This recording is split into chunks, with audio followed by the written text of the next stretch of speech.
कर्क राशि के मेरे मित्रों, हमें सब्सक्राइब करना मत भूलिएगा।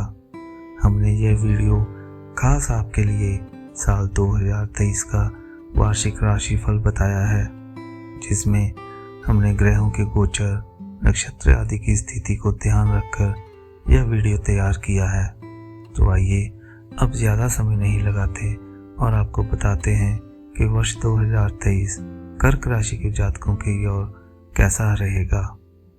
इसके अनुसार इस वर्ष कर्क राशि के जातकों के लिए शनि की ढैया, जिसे कंटक शनि भी कहते हैं, का प्रभाव वर्ष के शुरुआती महीने में ही शुरू हो जाएगा, क्योंकि 17 जनवरी को शनि महाराज आपकी राशि के अष्टम भाव में प्रवेश करेंगे और वर्ष इसी भाव में ही विराजमान रहेंगे। इसीलिए शनि की स्थिति का प्रभाव आपको प्राप्त होगा। देवगुरु बृहस्पति वर्ष की शुरुआत में ही आपके भाग्य स्थान के स्वामी के रूप में भाग्य स्थान में ही विराजमान रहेंगे और आपकी सभी तरह से रक्षा करते रहेंगे, जीवन में समृद्धि देंगे। यही देवगुरु बृहस्पति 22 अप्रैल को मेष राशि में गोचर करते हुए आपकी कुंडली के दशम भाव में राहु के ऊपर गोचर करेंगे और विशेष रूप से मई के महीने में गुरु चांडाल दोष की निर्माण करेंगे। इसके पश्चात 30 अक्टूबर को राहु आपके कर्म स्थान से निकलकर भाग्य स्थान में प्रवेश करेंगे और केतु का गोचर आपके तीसरे भाव में होगा। यह समय सुदूर यात्राओं के लिए अनुकूल दिखाई देगा। इस स्थिति में आपको लंबी यात्राएं करने का सुख प्राप्त होगा। इसके अतिरिक्त अन्य सभी ग्रहों की समय समय पर अपना गोचर करते रहेंगे और उनका गोचर आपके जीवन पर क्या क्या प्रभाव डालेगा, आपके जीवन के किन क्षेत्रों पर उनका असर दिखेगा, यह सब कुछ हम इस वीडियो में जानेंगे। कर्क राशि के मेरे मित्रों, साल 2023 एक बड़ा ही महत्वपूर्ण वर्ष साबित होगा, क्योंकि जहां अष्टम भाव में शनि का प्रभाव आपकी मानसिक स्थिति को बिगाड़ सकता है, आपके जीवन में मानसिक तनाव दे सकता है, तो वहीं आपके करियर को कुछ अच्छे तरीके से प्रभावित करेगा। देवगुरु बृहस्पति की कृपा भाग्य को प्रबल बना सकती है, जिसकी वजह से आपको अपने जीवन में अनेक क्षेत्रों में अच्छे परिणाम प्राप्त होंगे। विशेष रूप से जनवरी से अप्रैल के बीच जब बृहस्पति आपके नवम भाव में रहेंगे, आपकी राशि पर पूर्ण दृष्टि डालेंगे, तो आपको अच्छी सोच और अच्छे निर्णय लेने पर बाध्य करेंगे। यह बड़ा शानदार अवसर मिलेगा और उनकी वजह से आप जीवन में कुछ अच्छा प्राप्त कर पाएंगे। यदि आप मानसिक तनाव से बच पाएं तो इस वर्ष काफ़ी तरक्की कर सकेंगे। राहु दशम भाव में बैठकर आपकी युक्ति बनाएंगे। आप मुश्किल से मुश्किल काम को भी इस युक्ति से लगाकर आसानी से निपटा लेंगे। इससे आपको अपने कार्य क्षेत्र में अपना काम समय से करने में आसानी होगी। वर्ष की शुरुआत में ही आपको अपने स्वास्थ्य का थोड़ा ध्यान रखना होगा, क्योंकि शनि महाराज का गोचर सप्तम भाव से निकलकर अष्टम भाव में आएगा, जो कि आपके स्वास्थ्य को प्रभावित करता है। लेकिन इसी दौरान बृहस्पति आपके नवम भाव में होने से आपका मन धार्मिक गतिविधियों में अधिक लगेगा। आप तीर्थ स्थान की यात्रा करेंगे और अनेक धार्मिक जगहों पर दर्शन करने का भी लाभ आपको मिलेगा। जब तक देवगुरु बृहस्पति आपके नवम भाव में रहेंगे, आपके किसी काम को भी रुकने नहीं वो देंगे। आप मनचाहा परिणाम प्राप्त कर पाएंगे। थोड़ी सी मेहनत से ही आपको अच्छे परिणाम मिलेंगे। हालांकि शनि महाराज की वजह से मानसिक तनाव बरकरार रहेगा, लेकिन आप उससे बाहर निकलने का रास्ता श्री गुरु बृहस्पति की कृपा से खोज लेंगे। जैसे ही आप ऐसा करेंगे, आपको अपने जीवन में आ रही मुसीबतों से छुटकारा मिल जाएगा, क्योंकि शनि अष्टम भाव में रहेंगे। इसीलिए किसी भी तरह का स्वास्थ्य समस्या को नज़रअंदाज करने से बचना चाहिए, अन्यथा यह एक विकट परिस्थिति का जन्म दे सकता है। कोई बड़ी बीमारी आपको पीड़ित कर सकती है। इसीलिए ध्यान रखें, वर्ष 2023 की पहली तिमाही आपके लिए सामान्य से कुछ बेहतर परिणाम प्रदान करेगी। कार्य क्षेत्र में विघ्न नहीं आएंगे। आपकी रुकी हुई योजनाओं पूरी हो जाएंगी, जिसकी वजह से आप आर्थिक रूप से अच्छा महसूस कर पाएंगे। आपकी आर्थिक योजनाएं सफल रहेंगी और लंबे समय के लिए निवेश की योजनाएं इस दौरान आप बना सकते हैं, लेकिन स्वास्थ्य को लेकर आपको सावधान रहने की ज़रूरत है। कर्क राशि फल 2023 के अनुसार वर्ष के शुरुआती महीनों जनवरी से लेकर अप्रैल तक तीसरे सप्ताह तक भाग्य आपके साथ बल प्रतिबल खड़ा रहेगा। आप जिस भी काम को करेंगे और किसी भी काम को करने का सोचेंगे, उसमें आपको सफलता अवश्य मिलेगी। ईश्वर की कृपा आपके साथ रहेगी। आपको आपके गुरु और गुरु समान लोगों के साथ तथा पिता के साथ संयोग बनेंगे, जिससे आपको अपने काम धंधे में आगे बढ़ने का मौका मिलेगा। नौकरी की परिस्थितियां भी अनुकूल रहेंगी और संभव है कि आपका किसी अच्छी जगह तबादला हो जाए, जहां जाने से आपको लंबे समय से उम्मीद थी। इस वर्ष की पहली तिमाही में परिवार में जो तनाव चल रहा था, उसमें कुछ कमी आएगी, लेकिन आप अपने ससुराल पक्ष के लोगों से विवाद मत कीजिए। इसका ध्यान रखना पड़ेगा, क्योंकि इसका प्रभाव आपके निजी जीवन पर पड़ेगा। राहु और केतु आपके दशम और चतुर्थ भाव में पहली तिमाही में रहेंगे, जो आपके पारिवारिक जीवन में थोड़ा तनाव ला सकते हैं। अष्टम भाव में बैठकर शनि महाराज भी दूसरे भाव को देखेंगे और पंचम भाव पर दृष्टि डालेंगे, जिसकी वजह से कुटुंब के लोगों में परस्पर सामंजस्य की कमी रहेगी और हो सकता है किसी बात को लेकर वाद विवाद जन्म ले ले। बृहस्पति महाराज आपको सही निर्णय लेने और सही सोच का व्यक्ति बनाएंगे, इसीलिए आप पर भाग्य की कृपा इन चुनौतियों से बाहर निकालने में कामयाब रहेगी।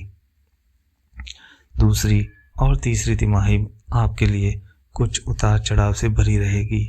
बृहस्पति और राहु का दशम भाव में गुरु चांडाल दोष निर्मित करना करियर में उथल पुथल ला सकता है।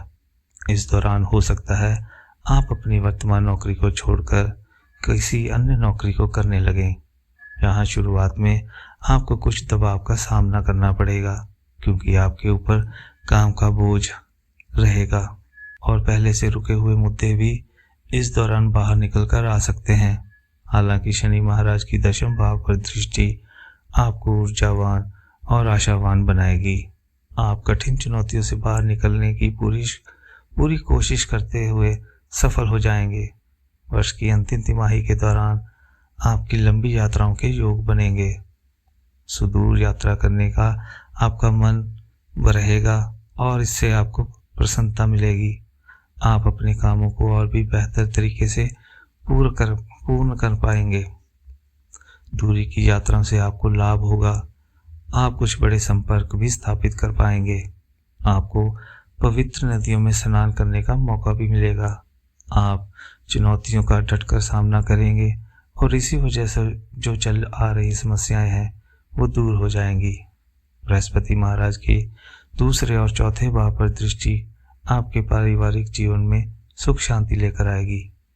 जनवरी का महीना उथल पुथल से भरा रहेगा। दाम्पत्य जीवन में जो तनाव चल रहा है, शनि के गोचर के बाद उसमें कमी आने लगेगी। भाग्य का साथ मिलेगा, जिससे व्यवसाय और नौकरी में अच्छे परिणाम मिलेंगे। आर्थिक स्थिति इस दौरान बढ़िया रहेगी, क्योंकि मंगल आपके एकादश भाव में रहेंगे। फरवरी के महीने में आर्थिक चुनौतियों में कमी आएगी। दाम्पत्य जीवन में अच्छे परिणाम मिल सकते हैं। हालांकि इसी समय में प्रेम जीवन में कुछ तनाव और चुनौतियां बन सकती हैं। संतान पक्ष को लेकर कोई समस्या आपको महसूस हो सकती है। पारिवारिक माहौल ज्यादा अनुकूल नहीं नजर आ रहा। अप्रैल के महीने में देवगुरु बृहस्पति आपके भाग्य के सहारे आपका कहीं ट्रांसफर करा सकते हैं। इसके बाद जब गुरु का गोचर आपके दशम भाव में होगा, तो कार्य क्षेत्र में अदला बदली की संभावना बनेगी। आप इस दौरान कोई नई नौकरी प्राप्त कर सकते हैं। इसमें आपको अपनी काबिलियत दिखाने का मौका मिलेगा। हल्का सा मानसिक और काम का दबाव आपके ऊपर जरूर होगा, लेकिन आप उससे बढ़िया तरीके से बाहर निकल आएंगे। मई का महीना मंगल का गोचर आपकी ही राशि में होने से आप थोड़े गर्म मिजाज के हो जाएंगे। इसका असर दाम्पत्य जीवन और निजी जीवन में तनाव बढ़ा सकता है, इसीलिए इस समय किसी भी तरह का विवाद मत कीजिए। हालांकि इसी समय में आपको कोई बड़ी प्रॉपर्टी खरीदने का लाभ मिलेगा। जून के महीने में आपके विदेश जाने के योग बनेंगे। खर्चे में थोड़ी तो तेजी बनेगी, लेकिन दाम्पत्य जीवन में समस्याएं खड़ी हो सकती हैं।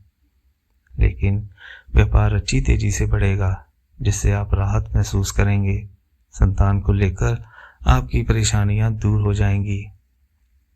जुलाई के महीने में आर्थिक समृद्धि आएगी। आप अपना बैंक बैलेंस बढ़ाने में कामयाब रहेंगे। कुछ अच्छी योजनाएं आपको लाभ देंगी। इस दौरान भी आप अहम भावना से ग्रस्त हो सकते हैं। इसी वजह से आपके दाम्पत्य जीवन में तनाव बढ़ सकता है। अगस्त और सितंबर के महीने आपको मेहनत से रिस्क लेने वाला बनाएगी। आप चुनौतियों का डटकर सामना करेंगे। आपके साहस और पराक्रम में बढ़ोतरी होगी। भाई बहन को कोई समस्या हो सकती है, लेकिन उनका सहयोग और समर्थन आपके साथ रहेगा। आपके काम करने वाले लोग से आपको थोड़ा सावधान रहना होगा, क्योंकि वह आपके विरुद्ध कोई गलत कदम उठा सकते हैं। अक्टूबर के महीने आप कोई बड़ी प्रॉपर्टी खरीदने में सफल होंगे। इस दौरान आपको कोई बड़ी गाड़ी भी खरीदने को मिल सकती है, जो काफ़ी मजबूत होगी और देखने में भी अच्छी होगी। हालांकि इसी दौरान आपकी माता जी के स्वास्थ्य पर गिरावट आएगी, इसलिए आपको उनकी सेहत पर ध्यान देना होगा। नवंबर के महीने में प्रेम जीवन में अच्छे संकेत मिलेंगे। आप अपने प्रीतम के लिए कोई बड़ा कदम उठा सकते हैं। और राहु आपके नवम भाव में आ जाने से कार्य क्षेत्र में चली आ रही चुनौतियां कम हो जाएंगी। आपको अच्छे आर्थिक लाभ प्राप्त होंगे। दिसंबर का महीना अनुकूल ही रहने की संभावना है। इस दौरान अपने कार्य क्षेत्र में आप अच्छी स्थिति कायम रख पाएंगे। दाम्पत्य जीवन में भी तनाव की कमी आएगी। पूर्व में किए गए निवेश का लाभ मिलेगा। आपकी कार्यकुशलता आपके लिए बहुत अच्छा काम करती नजर आएगी। आपको इस महीने लाभ होगा। तो दोस्तों, ये था साल 2023 का कर्क राशि का वार्षिक राशिफल। आइए मित्रों, आगे जाकर कुछ उपाय जानते हैं जो आप घर में रहकर ही आसानी से कर सकते हैं, और इससे आपको अच्छे परिणाम भी मिलेंगे। इसमें आपको पूर्णिमा का व्रत रखना चाहिए। भगवान शिव के चंद्रशेखर रूप की पूजा करनी चाहिए। श्री शिव सहस्त्र नाम स्रोत का शिवाष्टम का पाठ करना भी लाभदायक रहेगा। सोमवार का व्रत करना आपको निरोगी बनाएगा और व्यापार में उन्नति प्रदान करेगा। यदि आप किसी कठिन समस्या से जूझ रहे हैं या बीमार हैं, तो आपके लिए श्री तांडव स्रोत का पाठ करना बहुत ही लाभदायक रहेगा। तो मित्रों, आप ऐसे उपायों को करके अपने जीवन की परेशानियों को कम कर पाएंगे, और इससे आपको अच्छे परिणाम जल्द मिलने लगेंगे। जानकारी अच्छी लगे तो हमें सब्सक्राइब ज़रूर कीजिएगा। धन्यवाद।